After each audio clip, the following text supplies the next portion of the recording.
Welcome to Wise Owl Career Guide. Today we have Mrs. Payal Singla with us. She is a computer architect working with NXP Limited, Semiconductors Limited, and today she's going to share with us how she started the journey, what were the educational, background that she needed to reach where she has today. Welcome, Payal. Hi, Neha. So, thank you for having me on board for this interview, first of all.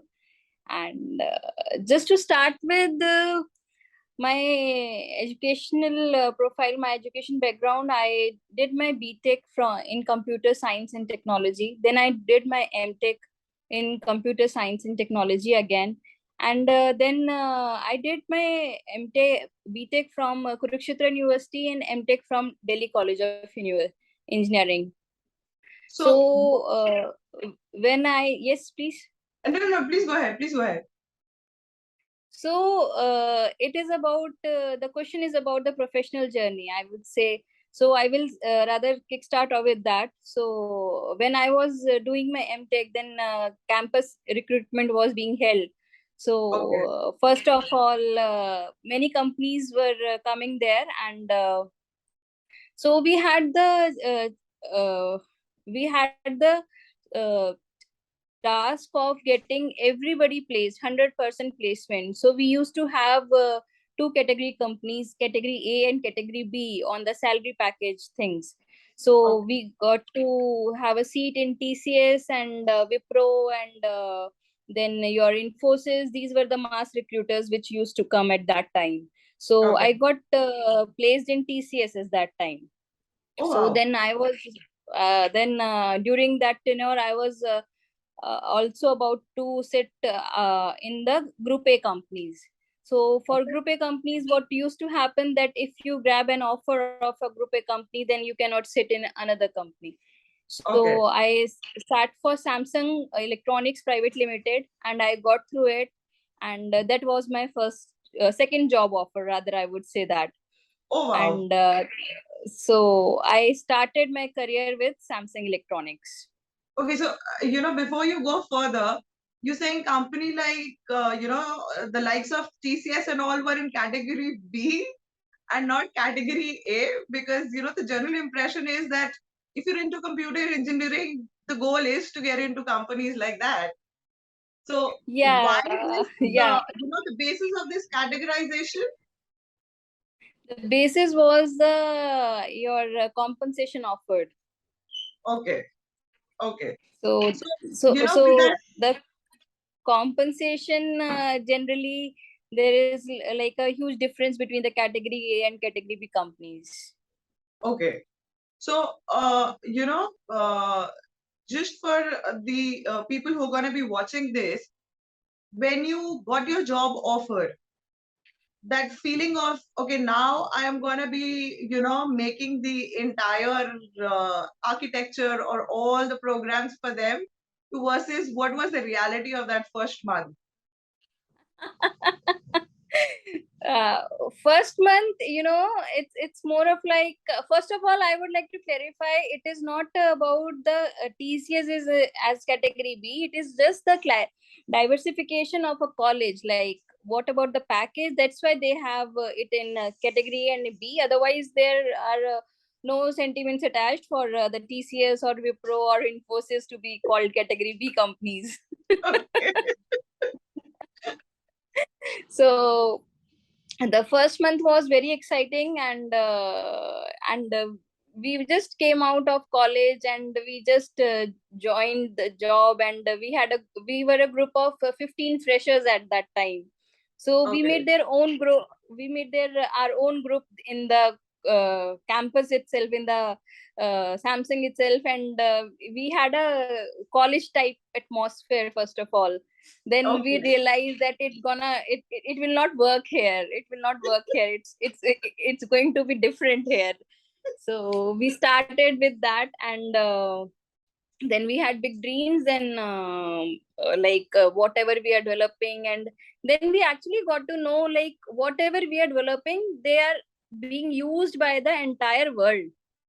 It is not Okay. that like only few people will be using that. So Mm-hmm. I was in, first of all, I was in the DVD browser project. So it was something like, this project will be used by entire world. It is not a single piece of code which will be used by a single community or single country or something like that. That gives you Mm-hmm. goosebumps, like, your handwritten code will be used by the world. So that Right. gives you a feeling like, oh wow, we are doing something. Okay. So, I mean, what was the first most exciting project that you got into in your first job? So, in my first job, I got into the project of live DVD browser. So basically, it was an embedded device, and we need to have the DVD players get up and working at that time, like it's 15 years back. Right. So yeah, that was my live project, first live project. Okay. So, after Samsung, what were the next stops in your career till where you've reached?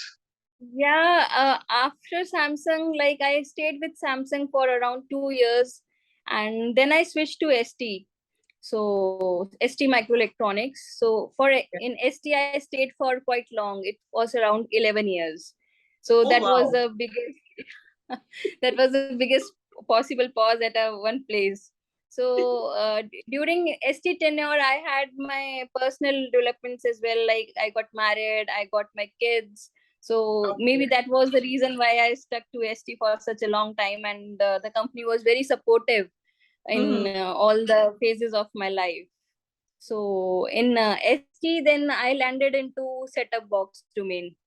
Setup Okay. box is like was quite common a few years back, but now it is replaced by OTT. Fire sticks and So yeah, but still in the remote areas and everywhere, setup box are being used. Mhm. So I was involved in the setup box drivers, like we have I was working with the layer which talks to hardware. Okay. I was a Okay. software engineer, but we always worked on the layer which talks to hardware. Okay. So, So just for people who are not so much aware of the software domain or, the field per se, uh, when we think of, the engineering into computer science, the idea is of programs which are, only used for computers or phones. But the idea that it is used in a set-top box also, or the DVD players, is something which I don't think people in general focus that much on. For them, it's like a machine which is being used. So was it difficult for you to make your friends and family understand that this is what I'm yes, doing? yes. When I joined initially Samsung, then everybody used to say, "Oh, that company which makes refrigerators, ACs, and all that. Are you into that? Are you into that?" So it is quite difficult to make them understand what we do. And Right. when I say I am a software engineer, I am typically into embedded field. I am not that application software engineer. Okay. So software has a wide field, like wide, wide range of applications and the domains where it is used. So I am into embedded field basically. So it has nothing to do with the Java applications, and nothing to do with C++. So Okay. major, so we are majorly into core embedded stuff that talks to hardware and that gets the software for the all the embedded devices. Like if you talk about embedded, it is TV, it is your DVD player, it is your setup box, it is your automotive. Everything comes into that. Okay. So just help me understand, for somebody who wants to get into the computer field, and let's say get into the embedded part of it, not just the glamorous, known, well known part of the software engineering. is it very much required to do a MTech after your BTech, or are there good opportunities today after a BTech also? There are many opportunities after BTech. This is not mandatory to do MTech, but rather I would suggest if somebody is actually interested in going for higher education, then he or she should pursue MTech immediately after BTech. Okay, So, without any but gaps. yeah, without any gaps. But I have seen people who pursue part-time MTechs while doing their jobs, and they want to upgrade their degrees and all that. So, but I would say that starting a job doesn't require an MTech. You can directly start with BTech as well. So I cleared my GATE exam, and after BTech, after clearing GATE, I got into DC. So I chose that path. Okay. That's So the reason. over the years, what has been that one learning, one motto that you follow for being able to be successful in, whatever you're doing? I think one motto I would like to quote here is, we think, we can, and we do it. Okay. Okay. So So, if you and if you second, can think and it, moreover, I personally believe that computers and machines were made by man. right. So whatever we do, man is the mastermind. It is nothing like which cannot be handled. Okay. So, I mean, has there been any, the way we hear about there being a bug or there being an issue? So, how do you guys handle that part? Because it's, something which is, Don't remind me of bugs and issues. So it depends, like, it depends on the release cycles, on the criticality of the bug, and if it is a actual customer issue, then the nights are gone. Then the nights are gone. And sometimes it happens that the bugs is like, it is randomly reproducible, in say, I give you an example of setup box. So five setup box are under stress testing. They are day and night, we are zapping channels and everything on that. On one of the channels, it happens that the zap took around 3 seconds to jump to the another channel. So it is a okay, random bug. So it is a random bug, and we need to fix it. So okay. it has to be reproduced, it has to be reanalyzed, it has to be like, full nights and full days are gone into that. So then there is no definition of 9 to 6 left in the work. Yeah, then there is no definition of 9 to 6 in the so So, bugs are usually very scary, but it's a part of our job. okay. So, what is one advice that you would want to give to freshers when they're starting? That that one thing that they need to keep in mind when they're starting their first jobs, or thinking of getting into this field. So for them, first of all, I will suggest them that they should put their hard work. Like, they should not shirk work, and it's a initial years of their career, of one's career, that he can learn a lot. Okay. So once like you start your career, going down 4 5 years down the line, then you are in the second phase of your life, where you get married, where you get settled. So your life focus moves to that part. So before that, you have all the focus on your job, you get to learn many things, and don't stop innovating. Don't like, when you join a company, if a process says something, if you have better ideas, come up with that. So it is like Okay.